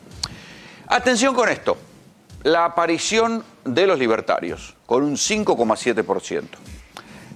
Esto, la alternativa federal, que sería Randazzo, si se presenta, nunca se sabe, con Randazzo va y viene, 5,1, un poquito más o menos lo mismo que tuvo en su momento Randazzo. El Frente de Izquierda, clavado en los 3 puntos, como siempre, pasan los años, y siempre en provincia de Buenos Aires están los 3 puntos. Y Valores para mi país, que sería el voto, lo que representaba un poco Gómez Centurión en su momento, 1,7, es el sector más ligado a los sectores evangélicos. Y después esto, ¿no? La gente que dice va a votar en blanco, un 6,4. Y lo que se llama el voto independiente, el voto el indeciso, el que va y viene y que puede ir para cualquier lado, 12,4. O sea que si uno dice, bueno, atención, porque estos, ¿a dónde van a ir? ¿Al Frente de Todos o a Juntos por el Cambio? Esta es las primeras proyecciones y más o menos yo le diría que el propio gobierno sabe que las cosas andan por ahí. El gobierno siente que en Provincia de Buenos Aires, su principal distrito, tiene una ventaja, una ventajita, pero no está como para andar tirando manteca al techo. ¿O no, Raúl Timmerman? Buenas noches. Buenas noches, ¿qué tal? ¿Cómo estás, Rolando? ¿Cómo está la cuestión para el gobierno? ¿Vos coincidís en este análisis que está la ventaja es justita? Sí, déjame agregar algo. El presidente, vos preguntaste dónde estaba, está mirando este programa. Bueno. Lo mira, inquietante. La encuesta que acabas de dar es Provincia de Buenos Aires, de la Universidad de La Matanza. Sí. Bueno, nosotros tenemos al Frente de Todos un poco más alto en la Provincia de Buenos Aires, lo tenemos con 8 puntos. El gobierno lo tiene entre 8 y 10 puntos. Nosotros tenemos resultados muy parecidos a esos para el total del país. Que tenemos, pero vos sabés que depende cómo pregunte. Acá hay una cosa fundamental. Depende la manera como preguntes. Nosotros estamos preguntando cercanía con espacios políticos. Claro. Y decimos, Juntos por el Cambio, de Mauricio Macri, Horacio Rodríguez Larreta, Patricia Bullrich. Frente de Todos, de Alberto Fernández, Cristina Fernández de Kirchner, Massa. Es decir, evitar las confusiones con los nombres. Claro. Diciendo el nombre y quienes lo componen. Total país, en este momento que es un arranque, hay 30 puntos para el Frente de Todos y 27 puntos para Juntos por el Cambio. Está bien, eso, a ver, pero con esa cifra me quiere decir que hay muchos indecisos o hay mucho voto disperso. No, primero hay muchos que no sé si... Acá le estamos preguntando de qué espacio político usted se siente más cercano. Y hay 25 puntos que te dicen de ninguno. Ah, claro. Le nombramos el DESPER, le nombramos el Frente de Izquierda, le nombramos Consenso Federal, de Randazzo, etc. En la provincia de Buenos Aires, Randazzo y ESPER está cada uno en aproximadamente 5 puntos. ¿Eso sería el voto bronca? Eso sería... mantiene los 5 puntos y Randazzo no. Eso sería, Raúl, el margen del voto bronca, porque tal vez el coronavirus podría haber disparado una especie de voto bronca, lo que vos llamás voto antisistema. ¿Sería ese el rango del voto bronca? No, hay voto que busca una alternativa diferente a Juntos por el Cambio y al Frente de Todos. Simplemente una alternativa diferente. Ese 25 que no se siente cerca de ninguno y 5,6 que no sabe, o sea, 30%, en algún momento van a decidir el voto a lo largo de toda la campaña. Y ahí viene, esta es la madre de todas las batallas, la campaña electoral. El Frente de Todos tiene decidido su eje de campaña. Tiene 3 pilares. Primero, la unidad del Frente de Todos, un pilar básico. Claro. Acá el que se divide pierde. Sí, lo aprendieron bien cuando se le fue Massa y lo sufrieron. Así es. Sí, sí. Y el tercer punto es la recuperación. Espera, repetime el segundo que te interrumpí. Ellos consideran la unidad la logramos, la vacunación la tenemos asegurada, vamos por la recuperación económica. O sea, yo te diría que a partir del lunes vos vas a escuchar solamente noticias por parte del gobierno que tienen que ver con la recuperación económica. Ahí va a ir remontando la campaña. 2 puntos interesantes. Primero, Alberto Fernández decidió ponerse al frente de la campaña. Segundo, hacen todos frente todismo. Cuando les preguntás, digamos, vos sabés que hubo una serie de idas y venidas, con que algún ministro iría de candidato. Sí, sí. Bueno, aparentemente nada de eso va a ocurrir. Daniel Ahora Arroyo, por ejemplo. Juntos tratando de encontrar lo mejor. Se hablaba de Daniel Arroyo, ¿no? No, hubo una operación con Santiago Cafiero, después se hablaba de Daniel Arroyo, después se hablaba de Catopodis, digamos, pero acá hubo una frase que dijo Alberto Fernández el día martes en Lomas. También vos fijate que hubo los últimos 3 actos se hicieron con la presencia de Martín Insaurralde, sí, que seguramente va a jugar algún rol en la campaña. Pero hubo una frase que dijo, este es el gobierno de todos y acá no sobra ninguno. Están todos adentro. Y yo creo que ese va a ser el eje. El eje va a ser el eje del Frente Todismo y de aquí en más van a apuntalar la recuperación económica. Que va a venir, vos hablás con distintos ministros y te dicen, tienen preparadas una serie de medidas, digamos que va a empezar la recuperación económica y aparentemente así fue planificado incluso desde el Ministerio de Economía, de hacer el mayor aguante los primeros meses hasta esta fecha, donde vos viste que lentamente la inflación va disminuyendo, sí, muy lentamente. Esperan que el mes que viene rompa la barrera de los 3 para abajo y esperan meses de menor inflación, sí, y la mezcla, de aquí a fin de año. Y la mezcla de gente más vacunada con posiblemente más aperturas y una baja de la inflación puede darle un aumento de votos al gobierno. El problema es si entra una tercera ola de coronavirus. Ahí vuelta a empezar con todo, ¿no? Mirá, no se trata... Vos decís por la cepa delta. Yo te diría que yo estuve hablando con alguna gente sobre la cepa delta y me explicaba, por ejemplo, Rachid me explicaba que la cepa delta sigue siendo COVID-19, no es COVID-20. Es decir, aparecen diferentes cepas y el rol de la vacuna respecto o evitar que te contagies, o si te contagiás, digamos que sea menos grave, reducir las terapias intensivas, sigue actuando aún con la variación de la cepa. Eso es importante. Alguna gente en algún momento se asustó porque en Inglaterra dijeron de los nuevos fallecidos el 43% estaba vacunado. Sí, cuando toda la población esté vacunada, de los fallecidos el 100% va a estar vacunado. Claro. Eso es inevitable. Y la gente fallece por comorbilidades que tiene. Digamos, porque se le producen desarreglos producto de la situación que provoca el virus. Pero un cachito, Raúl, que aquí Héctor, Néstor Espósito te quiere hacer una pregunta. Sí, Raúl, volviendo a lo que hablaba hace un ratito, ¿la aparición como la de Cristina de hoy mueve el amperímetro? No, la aparición de Cristina de hoy tiene la importancia, primero, le hace ver a la política que Cristina sigue siendo una voz muy fuerte. Digamos, por la cantidad de gente que vio lo de Cristina.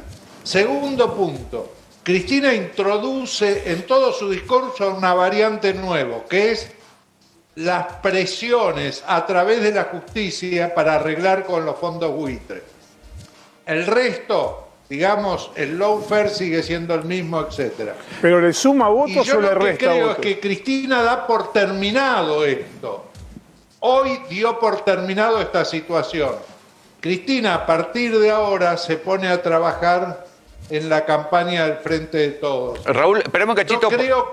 Aguantamos un cachito porque en otro lugar, en Ezeiza, está hablando Santiago Cafiero y la encargada de negocio de los Estados Unidos. Enseguida volvemos a vos. Escuchemos. La seguridad y efectividad van a ayudar a salvar miles de vidas. Ser parte de esta donación es, sin dudas, uno de los mayores honores que yo he tenido en 35 años de mi carrera diplomática. Nuestra sólida relación bilateral se basa en valores compartidos y conexiones entre personas. Y no hay nada más importante que garantizar la salud y el bienestar de todos nuestros ciudadanos. Todos sabemos que la pandemia no conoce fronteras. Ha cambiado la vida tal como la conocíamos. Y asegurarnos de que nuestros vecinos en la región... Bueno, sólida relación bilateral, decía la encargada de negocios, y quiero volver a Raúl Timerman porque, no deja de ser una señal diplomática esto, ¿no? Totalmente, pero vos sabés que la opinión dentro del Frente de Todos, cuando ocurrió lo de... Viste que ocurrieron varios eventos o posiciones que tuvo que tomar la Argentina frente a Venezuela, frente a Nicaragua, con el tema de Cuba, las protestas y la represión, donde siempre es un poco difusa, digamos, la posición que toma Argentina, digamos, y hay presiones y contrapresiones para ir y venir. El gobierno tiene una cosa bien clara, tiene una excelente relación con Rusia, tiene una excelente relación con China y quiere tener una excelente relación con Estados Unidos.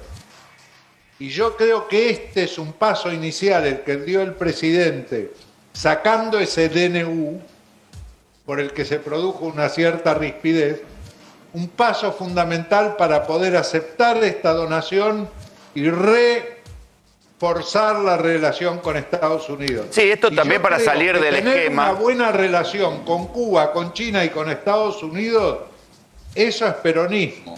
Claro, eso te iba a decir, para salir también de la manera esquemática de pensar, que decir, bueno, el gobierno solamente mira hacia China y hacia Rusia, cuando en verdad en ningún momento Alberto planteó una tirantez con Estados Unidos, y mucho menos la va a plantear gobernando Biden. Totalmente, es así. No te olvides que Perón decía, de todas las políticas, la política más importante es la política internacional, y esa es la política de la cual se ocupa el presidente. Fue una famosa discusión en un determinado momento con un intendente, no discusión, una sugerencia le hizo un intendente de la ciudad de Buenos Aires respecto a un conflicto internacional, y Perón le dije, mire, usted se tiene que ocupar de tres cosas, el alumbrado, barrido y limpieza. Yo me ocupo de solo una, la política internacional. O sea, fue clarísimo, claro, Perón, en eso, el rol que le da la política internacional. Y yo creo que Argentina tiene un lugar para ocupar ahí y lo está haciendo, está construyendo buenas relaciones con los tres ejes. Sí, más allá del esquematismo, del análisis de la oposición, ¿no? Que lo quiere plantear Alberto como un poco menos que un chavista. No, sí, por supuesto, pero la oposición, digamos, va a elegir una alternativa para su campaña menos simplista, seguramente, porque le va a ser muy difícil construir alrededor de eso. Digamos, lo que intentó Mauricio Macri durante mucho tiempo, y incluso una de las últimas frases, estamos a 7 diputados de ser Venezuela, sí, una cosa por el estilo, es una cosa que no va a funcionar. Primero porque los partidos políticos no creen en eso, los radicales no creen en eso como partido radical. Lo dijo muy bien Malamud, dijo, el principal valor del radicalismo es la democracia y la República Argentina vive en democracia. O sea que ahí hay una conjunción que creo que no se va a romper. Hay una cosa que puede ser interesante en esta elección, que es la introducción de gente que viene de afuera de la política. El caso de Brandoni en la ciudad de Buenos Aires, el caso de Manes en la provincia de Buenos Aires. Hablo que no viene de la política, de la oposición. Como uno observa en la juventud que hay una posición escéptica respecto a la política, por no decir adversa frente a la política y los políticos, puede ser que este tipo de personajes juegue un rol relativamente importante. Pero por eso yo diría a Santilli que sea precavido en su campaña, porque Manes aparte tiene un acierto que es tener como creativo publicitario para su campaña a Ramiro Agulla. Ramiro Agulla es el que hizo Dicen que soy aburrido. Claro. No, de los tipos más talentosos que hay, ¿eh? Claro que sí. Es muy talentoso, hizo las campañas de De la Sota, claro. y fueron las mejores campañas que yo he conocido de un gobernador provincial. Y acá lo único que puede poner en peligro eso es el amarretismo de los radicales, si no quieren poner la plata necesaria para producir las piezas. Raúl, pero si no, digamos, va a estar divertido. Le tengo más confianza a Agulla que a Mane, con eso te digo todo. Raúl, muchísimas gracias por el contacto, como siempre, te mando un gran abrazo, cuídate. No, gracias, un abrazo para ustedes, adiós. Recién decíamos que hay que mirar la correlación, el ritmo de vacunación con el ritmo de llegada de la cepa Delta. El doctor Salemi tiene curvas al respecto. No es que tiene curvas en su cuerpo, ¿no? Y se ha puesto silicona. Tiene curvas que demuestran los datos. No, curvas epidemiológicas. Lo hemos visto hacer cosas extrañas en estos últimos tiempos, pero no creo que haya llegado tanto. No, eso queda lejos todavía. Curvas epidemiológicas que nos están mostrando cómo se está generando un nuevo rebrote, una nueva ola en países del hemisferio norte y que está trayendo gran preocupación y sobre todo muchos dirigentes sanitarios de la República Argentina, de los distintos distritos, están mirando con preocupación. ¿Qué es lo que está pasando? Fundamentalmente Reino Unido, España, el propio Estados Unidos, México, un país que la verdad que venía manejando más o menos bien los números, se le están empezando a disparar los casos. Y la verdad que lo que se está empezando a pensar es justamente en esta nueva variante que genera una posibilidad de contagio superior. Todavía... Se te inhibieron las curvas, ¿eh? Se te inhibieron las curvas y no quieren mostrarse. No importa, ya las vamos a ver. Ahí está, mira. Ahí está, mirá, ahí vinieron. Ahí está, mirá. ¿Sí? Ahí lo que estamos viendo... Miren que voy a correr el atril un poquito. Ah, no, se ve bien, está bien. Miren, acá está. Claro. Esto es lo que decía el doctor Salemi. Nosotros somos la línea azul. Azul, y acá están todas las que suben, miren. Esto es la cepa Delta. Todos los países del hemisferio norte, vos fíjate que en una menor medida lo está haciendo Estados Unidos y el Reino Unido, y México, pero los países europeos están teniendo una marcada tendencia a la suba de los casos, fundamentalmente, cosa que no habíamos hablado, y la verticalidad de la cantidad de contagios, España. Claro.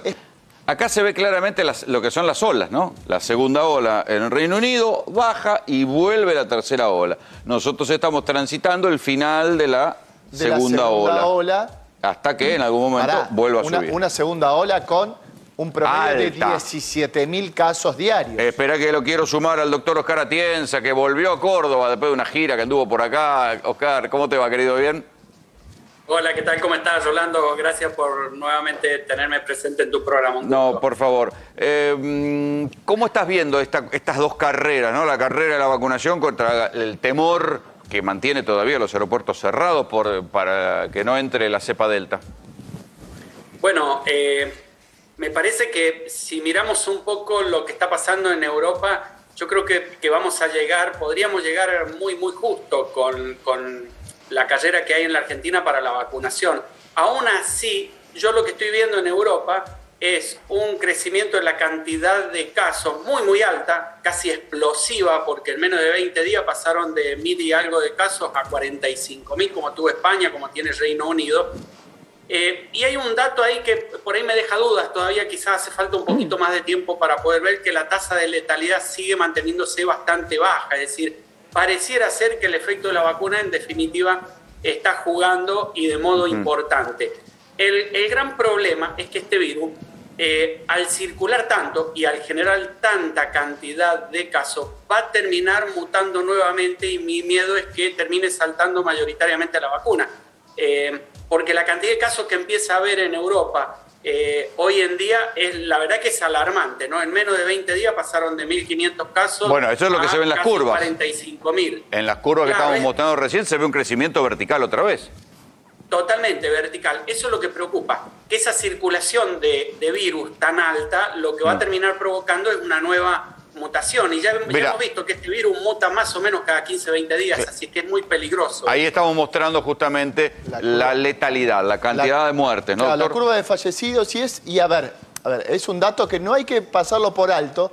También se está elevando, obviamente que de acuerdo a la cantidad de contagios, también se eleva la cantidad de fallecidos, pero están al alza la cantidad de fallecidos en los países donde está aumentando la cantidad de contagios. Está bien, pero es manejable para un sistema sanitario. Por ahora es manejable, por ahora sí, justamente es manejable lo que están teniendo, pero no deja de ser importante que están aumentando la cantidad de fallecidos. Sí. Y como siempre decimos, nosotros no tenemos una cantidad de muertos que no baja, ¿eh? No, totalmente. Tenemos una cantidad de muertos por millón de habitantes, la verdad que es bastante alta, y tenemos un promedio diario por encima de los 400 fallecidos, que todavía es lo que nos está dejando la ola que pasamos, ¿sí? Esta de la anterior.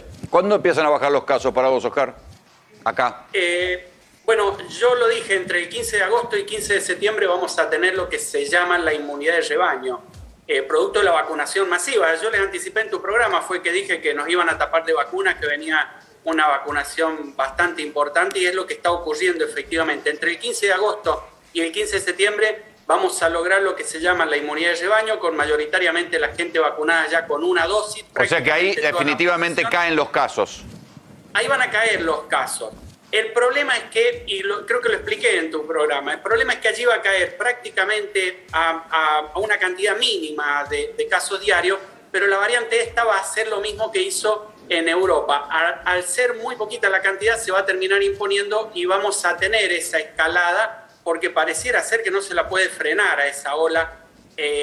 Tengamos en cuenta que Inglaterra, Reino Unido, tiene ya casi un 80% de la gente con una dosis, y un alto porcentaje, más de la mitad ya con 2 dosis. Así toda la cantidad de infectados sigue elevada, por lo que yo creo que lo que va a bajar definitivamente va a ser la tasa de letalidad, la cantidad de fallecidos. Está bien, pero en esos escenarios no estamos hablando de regreso de restricciones, porque puede haber una caída, o sea, en cualquier caso estamos hablando de Para que en España están volviendo las restricciones en distintas comunidades. En el Reino Unido hubo una comunidad de científicos que se opuso a la apertura total que tenía el presidente del Reino Unido. Entonces la verdad que las restricciones están ahí en un tiro y un afloje desde el punto de vista político y político-sanitario, que no dejan de existir, pero tampoco se las deja de lado por completo. ¿Vos cómo la ves, Oscar? Claro, lo que pasa es que es la misma incertidumbre que tengo yo en este momento. 45.000 casos diarios, por más que te muestren 60 fallecidos por día, que es lo que tuvo, por ejemplo, el Reino Unido en el día de ayer, es una tasa de letalidad muy inferior, pero no sabés cómo puede reaccionar esa cantidad de casos, cómo puede evolucionar. Si en 20 días te generó 45.000 casos, no sabés qué puede pasar a futuro. Entonces las medidas de restricción tienen que volver hacia atrás. Tienen que volver a aplicar algunas porque es inmanejable, es impredecible este virus. Así todo, yo creo que la tasa de letalidad se va a despegar, va a bajar notablemente, lo estamos viendo. Lo que no hay que dejar es que el virus siga circulando. Claro. Y ahí recupero lo mismo que dice Rodrigo. Digo, no hay que dejar que explote, hay que tomar medidas para evitar que el virus siga circulando. A la medida que siga circulando va a generar más mutaciones. Ya apareció una mutación para la Copa América, ¿no? Una mutación colombiana. Que se distribuyó. Claro. Claro, entonces ese es el alto riesgo de este virus, que más allá de que la tasa de letalidad va a ir creciendo, porque es normal, en 45.000 casos que tengan 60 fallecidos, digamos, no es mucho, bajó bastante, va a seguir creciendo eso, pero lo que no tenés que tratar es que te llegue en 15, 20 días 90.000 casos, porque sería un escenario totalmente fuera de control para Europa. Entonces, tienen que volver las restricciones, sin lugar a dudas. Oscar, gracias. Esperen un cachito porque lo tengo que despedir. Oscar, gracias por el contacto.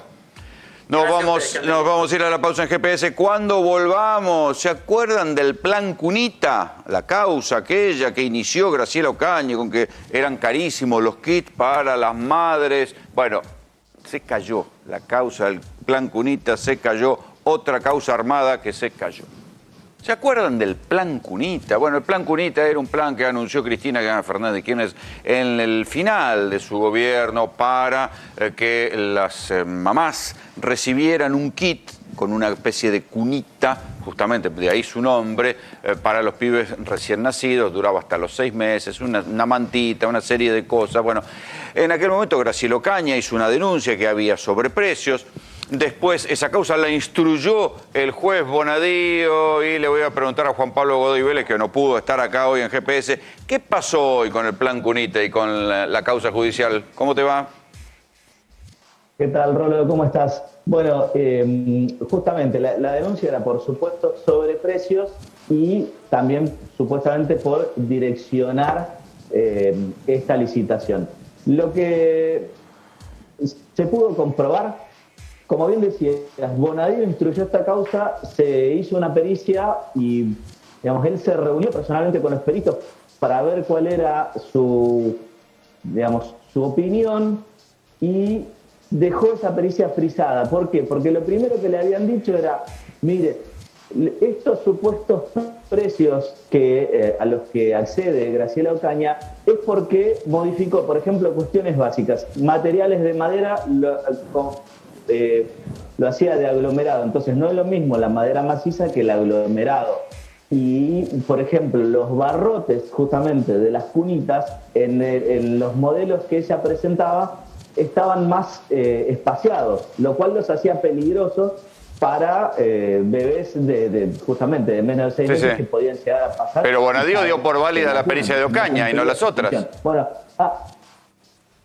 es que en realidad, bueno, justamente Ocaña presentaba una serie de ofertas que naturalmente eran mucho más bajas, primero porque faltaban 14 elementos de la licitación original y aparte porque las cantidades y las calidades también diferían en mucho. Claro, bueno, si verá que nos vamos. De la pericia misma decían que ¿Se anuló? ¿Hoy se cayó la causa? ¿Se terminó? Sí, por supuesto, porque justamente lo que sucede es que hecha finalmente la pericia, lo que se advierte es que no hubo sobreprecios ni direccionamiento. Entonces, ante la inexistencia de delito, la causa naturalmente, que justamente eso es lo que ¿Por sí o por no, Juan Pablo? ¿Fue una causa armada? Y es que todo indica que sí, porque además, justamente para poder armarla, en realidad lo que, digamos, se compara con una licitación con la cual no se puede comparar, porque si vos vas a hacerlo con distintas calidades, distintas cantidades, en definitiva, armaste otro kit, vos no podés comparar peras con manzanas y decir esto es más barato. Bueno, te esperamos de vuelta por acá, te mandamos un abrazo. Dale, abrazo para todos.